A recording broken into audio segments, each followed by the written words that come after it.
രാത്രിയിൽ അരച്ചു വെച്ച അരിമാവ് രാവിലെ ഇങ്ങനെ പൊങ്ങി കാണുമ്പോണ്ടല്ലോ, സത്യം പറഞ്ഞു കഴിഞ്ഞാൽ എനിക്ക് ഭയങ്കരമായിട്ടുള്ള ഒരു സന്തോഷവും സംതൃപ്തിയും ഒക്കെ ആണ് കേട്ടോ. അത് കഴിഞ്ഞ് ഞാൻ നേരെ പോയിട്ട് ഗാർഡനിലേക്ക് എൻ്റെ ചെടികൾ നോക്കാനാണ്. അപ്പം ദാണ്ട് കിടക്കുന്ന ഒരു ദാരുണ കാഴ്ച.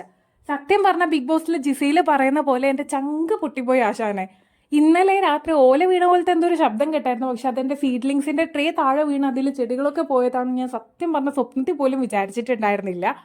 അത് കഴിഞ്ഞ് ആ ഒരു സങ്കടം മാറ്റാൻ വേണ്ടി ഞാൻ നേരെ അമ്മനെയും കൂട്ടി ഹോർട്ടിക്കൾച്ചർ സൊസൈറ്റിയിലേക്കാണ് പോയത്. അവിടെ നമുക്ക് കുറച്ച് സാധനങ്ങളൊക്കെ വാങ്ങാനുണ്ടായിരുന്നു. കുറച്ച് ദിവസമായി ഇങ്ങനെ വാങ്ങണം എന്ന് പ്ലാൻ ചെയ്യുന്നത്. ഇന്നാണ് പറ്റിയത്. അങ്ങനെ അവിടുന്ന് പോട്ടി മിക്സിന് വേണ്ടി വെയിറ്റ് ചെയ്തുകൊണ്ടിരുന്നപ്പോഴാണ് ഈ ഒരാളെ കാണുന്നത്. സത്യം പറഞ്ഞ് എനിക്ക് ഭയങ്കരമായിട്ടൊരു സന്തോഷവും ഒരു എക്സൈറ്റ്മെൻറ്റ് ഒക്കെ വന്നിട്ട് അറിയാണ്ട് വന്നൊരു ചിരിയാണ് കേട്ടോ അത്. അങ്ങനെ അതൊക്കെ കളക്ട് ചെയ്ത് നമ്മൾ തിരിച്ച് വീട്ടിലേക്ക് പോവാണ്. കഴിഞ്ഞ പ്രാവശ്യം ഞാൻ വാങ്ങിയിട്ടുണ്ടായിരുന്ന സ്വീറ്റ് കോണിൻ്റെ വിത്ത് മുളച്ചില്ല എന്ന് പറഞ്ഞപ്പോൾ ഇപ്രാവശ്യം ഒന്നുകൂടെ അവർ തന്നിട്ടുണ്ട്. നോക്കാം മുളക്കോ ഇല്ലയോ എന്ന്. അത്രയുള്ളൂ.